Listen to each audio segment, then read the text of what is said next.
सम्मेलन का अर्थ होता है पूर्णता के अर्थ में मिलन।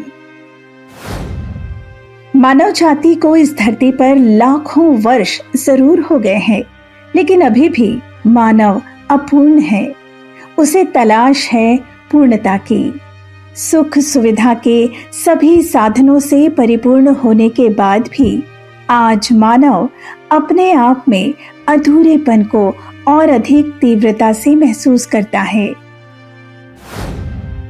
विवाह के बारे में कहा जाता है कि विवाह दो शरीर और आत्मा के एक हो जाने के अर्थ में मिलन है। दो शरीर एक आत्मा यानी स्त्री हो या पुरुष तब तक अधूरे हैं जब तक उनका विवाह न हो जाए।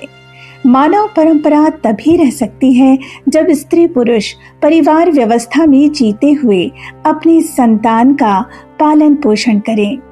ऐसे परिवार एक सुखी समृद्ध समाज के निर्माण में योगदान करें। लेकिन क्या हमारा परिवार या समाज सुख समृद्धि के साथ जीता है?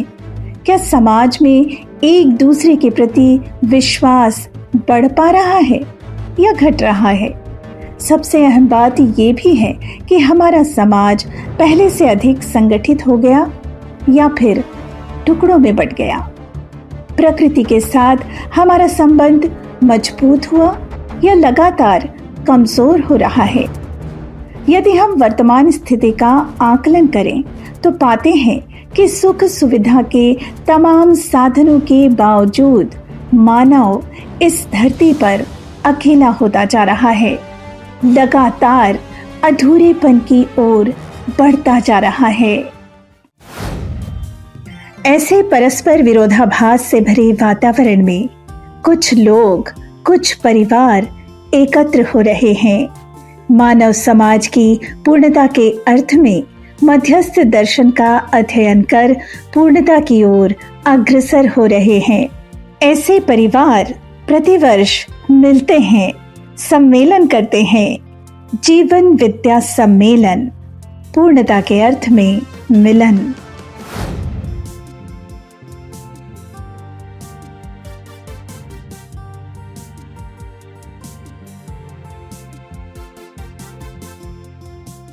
सुखी समृद्ध भारत हो, सुखी समृद्ध भारत हो, सुखी समृद्ध ये धरा हो, सुखी समृद्ध पूरा विश्व। मध्यस्थ दर्शन के प्रणेता ए नागराज जी ने सुख समृद्धि से परिपूर्ण अखंड समाज और सार्वभौम व्यवस्था की अवधारणा को 20वीं सदी के 7वें दशक में मानव जाति के सम्मुख प्रस्तुत किया था। मानव जाति के सर्वांगीण विकास के उद्देश्य से जिज्ञासु अमरकंटक आकर मध्यस्थ दर्शन का अध्ययन नागराज जी के मार्गदर्शन में करते रहे हैं। इन्हीं जिज्ञासुओं ने शुरुआत की जीवन विद्या के लोक व्यापीकरण के अर्थ में सम्मेलन के आयोजन की। वो था 1990 का दशक और उसके बाद से प्रतिवर्ष जीवन विद्या सम्मेलन देश के अलग अलग स्थानों में आयोजित किया जाता है। 1993 में मध्यस्थ दर्शन सहअस्तित्ववाद का जो पहला केंद्र है वो गोविंदपुर बना। कि 1988 तक हम जो लोग थे, जो IIT दिल्ली में कुछ लोग थे और पश्चिमी उत्तर प्रदेश में लोग थे, किसान आंदोलन से जुड़े लोग थे, कई साधनाओं से जुड़े लोग थे, तो हमारा एक अच्छा समूह था। और 1988 से पहले 30 वर्षों में हम लोगों ने जितना चाहे हम उससे ज्यादा मिला। इस वर्ष 30 अक्टूबर से 2 नवंबर तक जीवन विद्या सम्मेलन उत्तर प्रदेश के बांदा में होने जा रहा है। बांदा से लगा है ग्राम बड़ोदर खुर्द, जहां कई पीढ़ियों से रहता है प्रेम सिंह जी का परिवार। आज प्रेम सिंह जी की बगिया पूरे विश्व में अपनी पहचान बना चुकी है। मध्यस्थ दर्शन के प्रकाश में आवर्तनशील कृषि के रोल मॉडल के रूप में बांदा के एक किसान ने कमाल कर दिया है। किसान ने अपनी मेहनत से पथरीली सूखाग्रस्त जमीन को हरा भरा कर स्वर्ग बना दिया। किसान प्रेम सिंह का बड़ोखोर खुर्द गांव आज सिर्फ यूपी ही नहीं बल्कि दुनिया के लिए एक आदर्श मॉडल बन चुका है, जहां देश विदेश के किसान भी पहुंचकर कुछ सीख रहे हैं। रिपोर्ट देखिए। किसी ने सच ही कहा है, पंख होने से कुछ नहीं होता, हौसलों से उड़ान होती है। ये उदाहरण एक ऐसे किसान की कहानी पर लागू होता है जिसने अपनी दृढ़ इच्छा शक्ति और हौसलों के दम पर एक लक्ष्य हासिल किया। बांदा मुख्यालय से सटे गांव बड़ोखर खुर्द के निवासी प्रेम सिंह ने सूखे और बंजर जमीन को उपजाऊ बनाकर एक मिसाल पेश की। 1980 के दशक में जब पूरा देश नौकरी की तरफ देख रहा था, तब उन्होंने अपने लिए अलग दिशा का चुनाव किया और अपने गांव में रहकर जैविक खेती को अपना लक्ष्य बनाया, जिसमें कृषि के साथ ही पशुपालन और बागवानी का समावेश है। यहाँ बागवानी है, पशुपालन है, मछली पालन है, बतख पालन है, मुर्गी पालन है, भैंस भी है। बाग में भी कई प्रकार का बाग है, आंवला है, नींबू है, अमरूद है, आम है। प्रोसेसिंग यूनिट भी है यहाँ, माने दलिया बनाते हैं। खेत के एक हिस्से में पशुओं के रहने का इंतजाम है तो दूसरे में उनके लिए चारे की व्यवस्था है और तीसरे हिस्से में जैविक कृषि की जाती है। मधुमक्खी पालन हो या बतख पालन या मुर्गी पालन या भैंस पालन, प्रेम सिंह के इस फार्म में सब कुछ किया जाता है। कृषि के साथ ही यहाँ पर फलदार पेड़ों की बागवानी भी परवान चढ़ रही है और यही वजह है कि प्रेम सिंह की इस तकनीक की गूंज अब सिर्फ भारत तक ही सीमित नहीं रही बल्कि दुनिया के चारों तरफ पहुंच चुकी है। यहाँ 31 देशों से किसान अभी तक आ चुके हैं जिनको आपने प्रशिक्षित किया है। हाँ, लगभग कितने साल की मेहनत रही आपका? हाँ, मैं 1987 में आया था यहाँ खेती करने।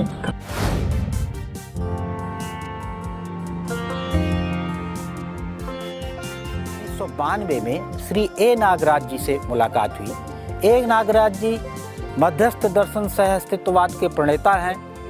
सह अस्तित्ववाद एक नया दर्शन है जो आदर्शवाद और भौतिकवाद का एक विकल्प है। आवर्तनशील खेती आवर्तनशील अर्थशास्त्र पर आधारित है। आवर्तनशील अर्थशास्त्र का तात्पर्य है साइक्लिक। जैसे भौतिकवादी भी मानते हैं इस धरती को खत्म होना है और आध्यात्मवादी भी मानते हैं कि इस धरती को खत्म होना है, सह अस्तित्ववाद यह मानता है यह शाश्वत है, इसको यह एक निश्चित क्रम से बनी रहती है। ये जैसे बीजों को अगर हम न छेड़खानी करें तो ये वनस्पति संसार कभी समाप्त नहीं होगा। हमें आंवले का पेड़ अगर बीज को डिस्टर्ब करें तो मिलता रहेगा। इसी तरह जीव जंतुओं के वंशों को हम न समाप्त करें तो जीव जंतु के वंश बने रहेंगे।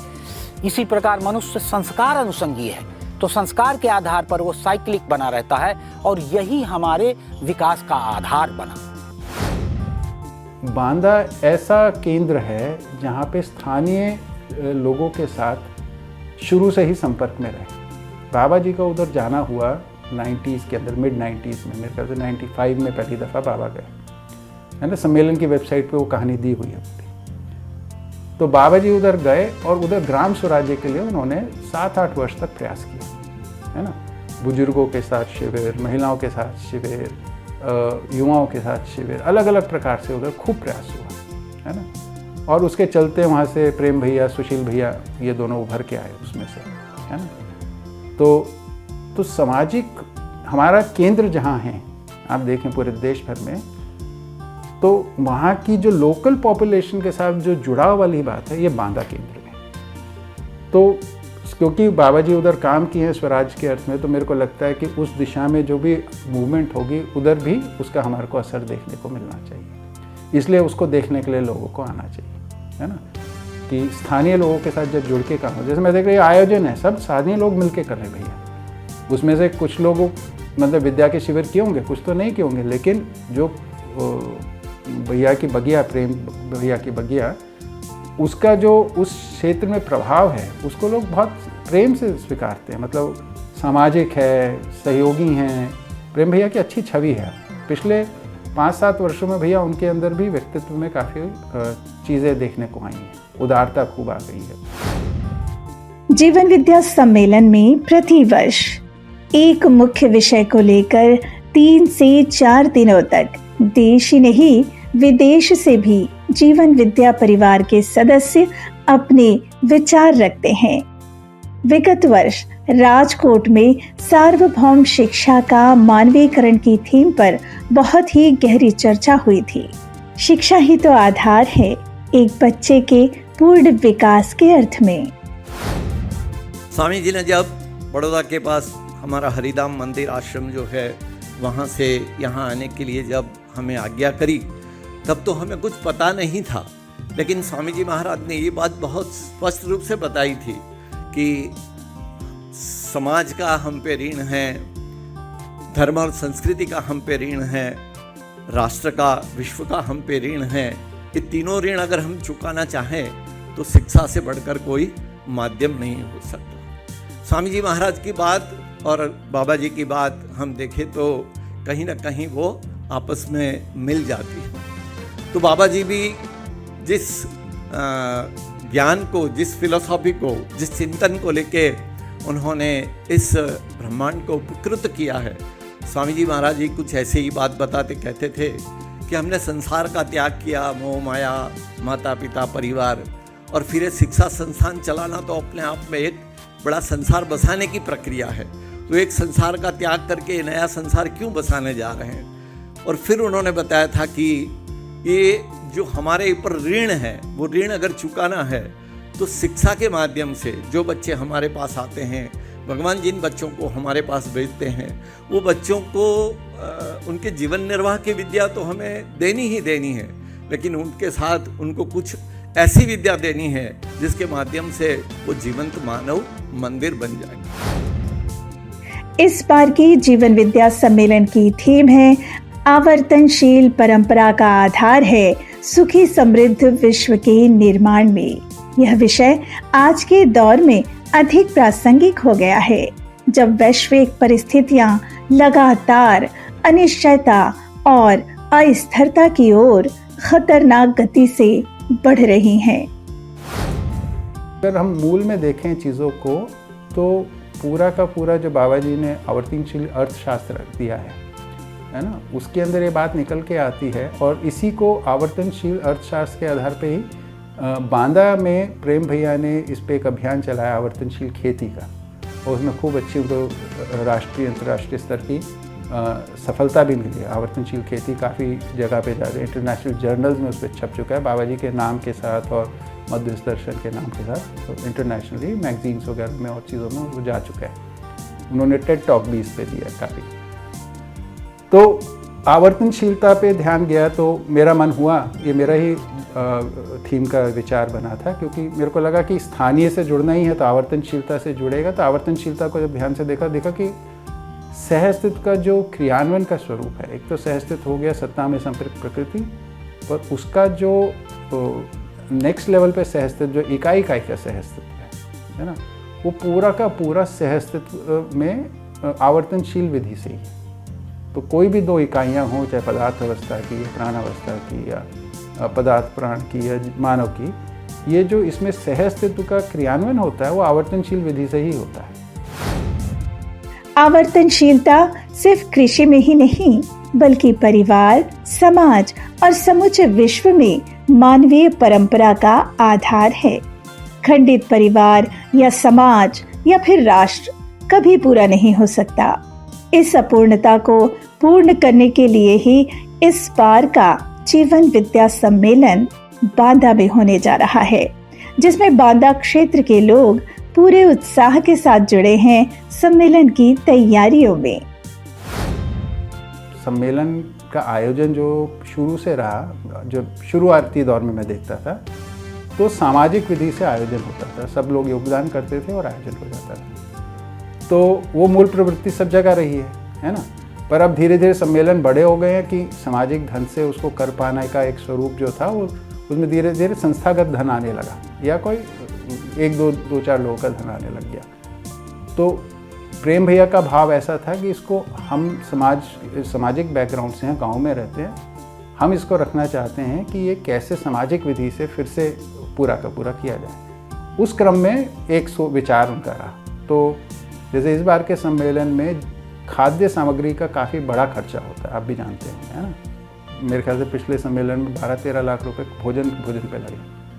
तो इस बार की सारी खाद्य सामग्री उधर के क्षेत्रीय लोगों ने दान किया है ना, या सहयोग दिया, उदारतापूर्वक प्रस्तुत किया। एक भी चीज़ खरीदने की ज़रूरत नहीं पड़ी है। तो मसाले से लेके, अनाज से लेके, फल, सब्जी, दूध, घी, जितनी तमाम चीज़ें सब हमारे को सहयोग के रूप में मिले। दूसरा, रुकने की जगह का होता है। तो उधर के जो गांव हैं, तो एक तो संस्था जो है उधर भैया की जो जितना भी छोटा मोटा इंफ्रास्ट्रक्चर है उसमें, और बाकी लोगों के लिए रुकने के लिए गांव में जगह, और फिर उसके अलावा जो ज़्यादा होंगे अगर लोग तो 1-2 बारात घर वगैरह उधर हमने किए, उसके अंदर फिर रुकने की जगह। परम श्रद्धेय बाबा श्री ए नागराज जी की असीम कृपा से इस वर्ष 27वां वार्षिक राष्ट्रीय सम्मेलन बड़ोखर खुर्द बांदा में होने जा रहा है। आप सभी सुधीजन जो भी जीवन विद्या के किसी भी आयाम में कहीं पर भी कार्यरत आए, आपका हृदय से स्वागत है, और यहाँ हम सबका उत्साह बढ़ाएं और आगे आने वाली पीढ़ियों के लिए प्रेरणा बने। धन्यवाद। तो तैयार है ना आप भी धरती के इस अनोखे सम्मेलन में भागीदारी करने के लिए, ये देखने के लिए कि विषम परिस्थितियों में भी एक सुंदर, सुखी, समृद्ध परिवार, समाज, विश्व को बनाने के लिए किस तरह से लोग एकजुट हो रहे हैं, और आप सभी को आमंत्रण दे रहे हैं इस सम्मेलन के आयोजकगण। मैं तो सबको ही मैं स्वागत करना चाहूँगा, सभी को आमंत्रण दूंगा कि जीवन विद्या सम्मेलन में, बांदा सम्मेलन में आप सब आइए, परिवार सहित आइए, और उसको बहुत खुशहाली पूर्वक हम लोग मिलके, सम्मेलन का अर्थ ही है पूर्णता के अर्थ में मिलन, तो हमारी सबकी मैत्रियाँ बढ़ें, हमारी आपस में परिवार संबंध बने। जीवन विद्या का 27वां वार्षिक सम्मेलन इस बार प्रेम सिंह की बगिया बड़ोखर खुर्द बांदा में होने जा रहा है। आप सभी लोगों का हार्दिक स्वागत है। धन्यवाद। अधिक जानकारी के लिए ज्वाइन करें हमारा व्हाट्सएप ग्रुप और विजिट करें हमारी वेबसाइट। तो बने रहिए हमारे साथ और हमारे चैनल को सब्सक्राइब कर लीजिए, और हाँ, बेल आइकॉन प्रेस करना ना भूलिएगा। तो फिर मिलते हैं अगले सप्ताह इसी दिन इसी समय। तब तक के लिए नमस्कार।